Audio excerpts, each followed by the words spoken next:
નમસ્તે વિદ્યાર્થી મિત્રો, નોલેજ ગાર્ડનમાં તમારું સ્વાગત છે। આજે આપણે સંભાવનાનો દાખલા નંબર 19 ગણશું। તો જોઈએ કે દાખલા નંબર 19માં આપણને શું કીધું છે।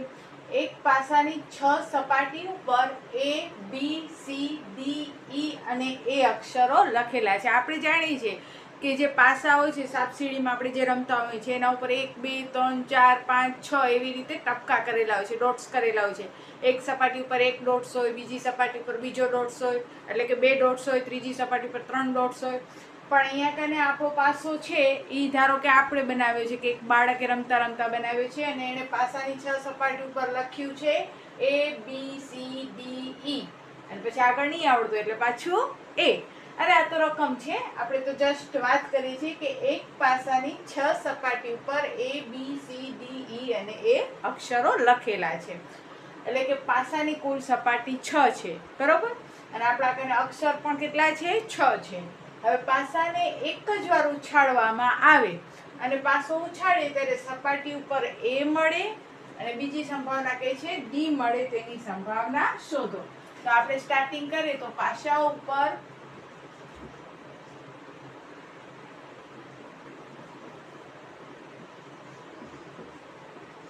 પાસા પર કુલ અક્ષર કેટલા છે? 6 છે। હવે ઘટના A, ઘટના એમાં આપણે જોઈએ કે પાસાને ઉછાળતા યાદચ્છિક રીતે આપણે પાસાને ઉછાળીએ છીએ અને આપણને શું મળે છે? A મળે। તો પાસા પર A મળે તેવી સંખ્યા। હવે જોઈએ સપાટીમાં જોઈએ તો ભાઈ પાસા ઉપર A કેટલી વખત છે? તો પાસા ઉપર A કેટલી વખત છે? 2 વખત। એટલે કે પાસા ઉપર A મળે તેવી પરિણામ, તેવી સંખ્યા કે તેવી શક્યતા કેટલી હોઈ શકે? 2 હોઈ શકે। એટલે કે P of A બરાબર ઘટના A ની સંખ્યા છેદમાં કુલ, એટલે કે 2/6 એટલે 2 તેરી 6 1/3। તો આપણી ઘટના A ની સંભાવના। પછી આપણને આગળ પૂછ્યું છે D મળે તેની, તો ફરીથી આપણે લખવાનું ઘટના B, પાસા પર D મળે તેવી સંખ્યા। હવે જોઈએ આપણે કે ભાઈ પાસા ઉપર D કેટલી વખત છે? તો પાસા ઉપર D કેટલી વખત છે? માત્ર એક જ વખત છે। એટલે કે પાસા પર D મળે તેવા પરિણામની સંખ્યા કેટલી હોઈ શકે? એક જ। એટલે કે P of B બરાબર ઘટના B ની સંખ્યા છેદમાં કુલ, એટલે કે 1/6। તો આ સાવ સરળ અને સિમ્પલ આપણો 19મો દાખલો। હવે આપણે જઈએ 20મા દાખલા તરફ। હવે જોશો દાખલા નંબર 20માં આપણને કહે છે કે એક પાસાને આકૃતિમાં દર્શાવ્યા પ્રમાણે લંબચોરસ ઉપર ફેંકવાનો છે, નિશાન લગાવવાનો છે પાસાનો, અને તે લંબચોરસની અંદર દોરેલા વર્તુળ ઉપર ઈ પાસો આપણો પડે તેની સંભાવના શોધો। આમ તો ચોપડીમાં લખેલો છે કે ભાઈ પરીક્ષાની દ્રષ્ટિએ દાખલો મહત્વનો નથી, પણ એવું નથી, બોર્ડની અંદર કોઈ રૂલ્સ હોતા નથી। બોર્ડની અંદર સંભાવનાનો આ દાખલો પણ પૂછી શકે છે, અને જેટલો તમારો નોલેજ વધશે, જેટલી તમે પ્રેક્ટિસ કરશો એટલા તમને દાખલા વધારે આવડશે। તમે માત્ર વિડીયો જોશો તો એનાથી કોઈ દી તમને દાખલા ન આવડે। વિદ્યાર્થી મિત્રો, આ વસ્તુ ખાસ ધ્યાન રાખજો। વિડીયોમાં તમે જે દાખલા જુઓ છો, તમે જે સમજો છો, એ દાખલા તમે ફરીને તમારી નોટમાં મૌખિક ગણો કે તમને કેટલું સમજાણું। જેમ તમે નોટની અંદર વધુ દાખલા ગણશો એમ તમને દાખલા વધારે ને વધારે આવડશે। હવે અહીંયા આપણે રકમને ધ્યાનથી સમજવાનું, કારણ કે જ્યારે હું ભણતી ને ત્યારે અમારા સર પણ કહેતા કે બેટા રકમ વાંચવાના 1 માર્ક્સ। આપણે પ્રશ્ન થાય રકમ વાંચવાનો કોણ માર્ક્સ દે? પણ રકમ વાંચવાનો 1 માર્ક્સ મીન્સ કે આપણે જો રકમમાં ચૂક કરીએ તો આપણા માર્ક્સ જાય, કારણ કે આપણો જવાબ ખોટો આવે છે। એટલે જો તમે રકમ વાંચો, રકમ સાચી હોય તો તમને જો માત્ર સૂત્ર પણ આવડતો હોય ને તો એ રકમ તમને 1 માર્ક્સ દઈ જતી હોય છે. એટલે કે રકમ બરોબર સમજવી જોઈએ.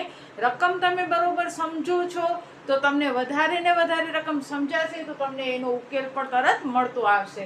હવે આપણે જોઈએ કે એક પાસાને આપણે આકૃતિ દર્શાવેલી છે લંબચોરસ, એના ઉપર ફેંકવાનો છે. તો જુઓ આવી આપણી આ લંબચોરસ આકૃતિ. આ લંબચોરસ આકૃતિ ઉપર આપણે પાસો ફેંકવાનો છે.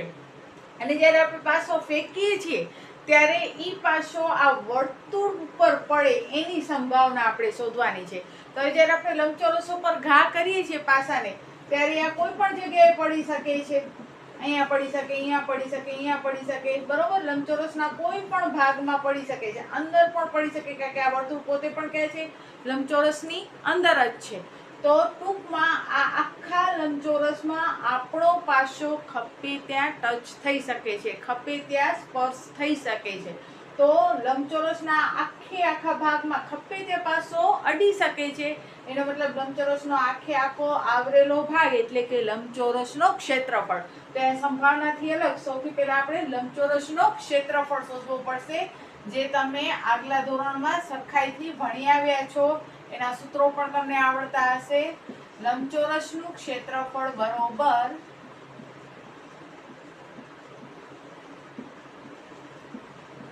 શું થાય? લંબચોરસનું ક્ષેત્રફળ, વેરી ગુડ કશિશબેન, લંબાઈ ગુણ્યા પહોળાઈ.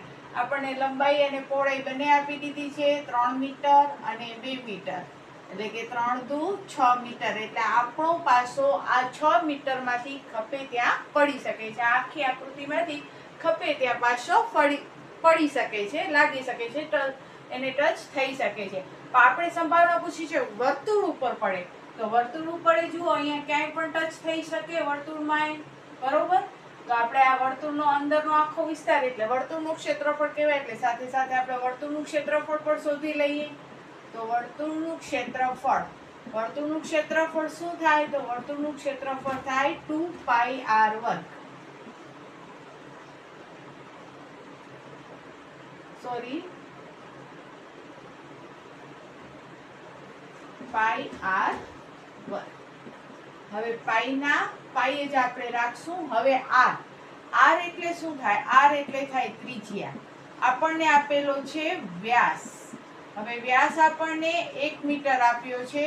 તો આપણી જે ત્રિજ્યા હોય એ ત્રિજ્યા હંમેશા વ્યાસથી અડધી હોય.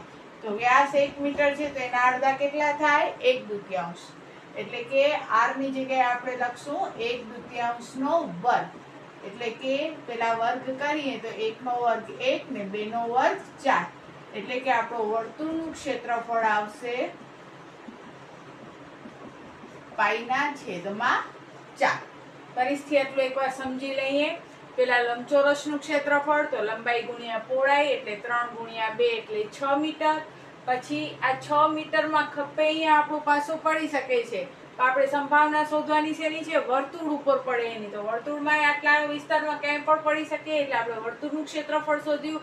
વર્તુળના ક્ષેત્રફળનું સૂત્ર છે πr², પાઈના પાઈ r એટલે થાય ત્રિજ્યા. તો મેં અહીંયા કને તમને ત્રિજ્યા પણ શોધીને દેખાડી છે, અહીંયા જોશો. તો r એટલે ત્રિજ્યા. આપણને આપ્યો છે રકમમાં વ્યાસ, 1 મીટર વ્યાસ. તો વ્યાસ ઉપરથી ત્રિજ્યા શોધવી હોય તો ત્રિજ્યા એટલે વ્યાસના અડધા થાય. તો 1 મીટર વ્યાસ એના અડધા એટલે 1/2. એટલે હવે આપણે વર્તુળના ક્ષેત્રફળમાં કિંમત મૂકીએ તો પાઈના પાઈ, r ની જગ્યાએ મૂકશું 1/2, એનો વર્ગ એટલે 1 નો વર્ગ 1, 2 નો વર્ગ 4, 1 પાઈ એકા પાઈના છેદમાં 4. આ આપણો થયો વર્તુળનો ક્ષેત્રફળ. હવે આપણને ઘટના કઈ પૂછી છે? તો આપણી ઘટના એક જ છે અહીંયા કને. ઘટના એ વર્તુળ પર પાસો પડે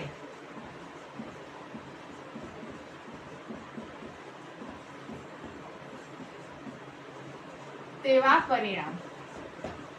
તો વર્તુળ ઉપર પાસો પડે તેવા પરિણામ કેટલા આવી શકે? ભાઈ વર્તુળનું ક્ષેત્રફળ તો π/4 છે, તો π/4 જેટલું જ થાય. π/4 ને બારે ક્યાંય પડે તો એ વર્તુળ ઉપર પડ્યું ન કહેવાય. એટલે વર્તુળના ક્ષેત્રફળ પર પડે તો વર્તુળનું ક્ષેત્રફળ π/4 છે. એટલે વર્તુળ ઉપર પાસો પડે તેવા પરિણામ π/4. હવે P ઓફ A બરાબર ઘટના A ની સંખ્યા છેદમાં કુલ. હવે આપણે ખબર છે ઘટના એની સંખ્યા છે પાઈના છેદમાં 4 અને પાસો અહીંયા કઈ છે અને કુલ એટલે આખે આખો શું થાય લંબચોરસનો ક્ષેત્રફળ ને લંબચોરસનો ક્ષેત્રફળ કેટલો છે 6 છેદમાં કાંઈ ન હોય તો ગણિતમાં કહે જેનો કોઈ ન હોય એનો 1. હવે જો પાઈના છેદમાં 4 એ વર્તુળનું ક્ષેત્રફળ હતો એટલે ઘટના એનો પરિણામ હતો. કુલ એટલે આવે આપણો લંબચોરસનો ક્ષેત્રફળ એ 6 મીટર હતો એટલે કે પાઈના છેદમાં 4 ગુણ્યા 1/6 ભાગાકારને આપણે ગુણાકારમાં ફેરવીએ તો પાઈ એકા પાઈ અને 6 ચોક 24. બરોબર. આ 6/1 છે ને ગુણાકારમાં ફેરવો તો 1 ઉપર આવી જાય અને 6 નીચે આવે એટલે કે અહીંયા કને કુલ એટલે આપણો આ લંબચોરસનો ક્ષેત્રફળ આવે અને કેટલો હતો 6 મીટર. અને આપણી જે ઘટના હતી એમાં કીધું હતું વર્તુળ ઉપર આવે તો વર્તુળનું ક્ષેત્રફળ હતો પાઈના છેદમાં 4 એટલે આપણી ઘટના એની સંખ્યા એટલે વર્તુળ પર પડે ઈ અને છેદમાં કુલ. છેદમાં કાંઈ ન હોય તો 1 લખીને કરી શકો ડાયરેક્ટ 6 ચોક 24 કરીને પણ તમે કરી શકો છો પણ ડાયરેક્ટ કેવી રીતે થયો એ મેં તમને અહીંયા સમજાવ્યો છે. આ હતો આપણો દાખલા નંબર 20. હવે આપણે જોશું દાખલા નંબર 21. હવે આપણે 21 નંબર દાખલામાં જોઈએ તો આપણા આગળ 144 બોલપેનનો જથ્થો છે. હવે આ 144 બોલપેનના જથ્થામાં 20 ખામીવાળી પેન છે તો આપણે પહેલા લખશું કે ભાઈ આપણા આગળ કુલ જથ્થો 144. જો કુલ જથ્થો 144 છે બરોબર અને એમાંથી 20 ખામીવાળી પેન છે તો આ 20 ખામીવાળી પેન. તો જો આપણે એમાંથી 20 ખામીવાળી પેન બાદ કરી નાખીએ તો બાકીની કેટલી વધશે 124 પેન વધશે. ઈ પેન કેવી હોવી જોઈએ સારી હોવી જોઈએ બરોબર. હવે આ તો કોમન સરવાળા બાદબાકી છે કે આપણા કને 144 બોલ પેન હતી એમાંથી 20 પેન ખામીવાળી છે એનો મતલબ કે 124 પેન આપણા કને સારી છે. હવે નૂરી દુકાને જાય છે. હવે નૂરી કહે છે કે જો સારી પેન હશે તો નૂરી ખરીદશે ને પેન સારી નહીં હોય તો નૂરી નહીં ખરીદે. હવે નૂરીની જગ્યાએ આપણે હોય તો આપણે પણ એવું જ કરશું ભાઈ બોલ પેન સારી હશે તો આપણે ખરીદશું ને બોલ પેન સારી નહીં હોય તો આપણે નહીં ખરીદીએ. હવે અહીંયા દુકાનદાર યાદચ્છિક રીતે એક પેન કાઢે છે. દુકાનદારને ખબર નથી કઈ સારી છે ને કઈ ખરાબ છે. એ એક પેન કાઢે છે અને આપણે સંભાવના પૂછી છે પહેલી સંભાવના કે નૂરી તે પેન ખરીદે છે.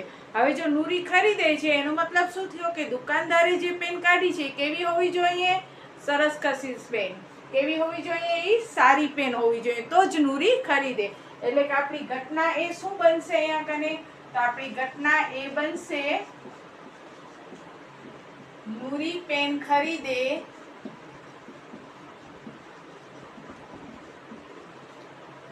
તેવા પરિણામ. તો નૂરી આપણી સારી પેન જ ખરીદે છે એટલે સારી પેન કેટલી છે તો સારી પેન કેટલી છે 124 એટલે કે નૂરી પેન ખરીદે તેવા પરિણામ 124 એટલે P ઓફ A બરાબર ઘટના A ની સંખ્યા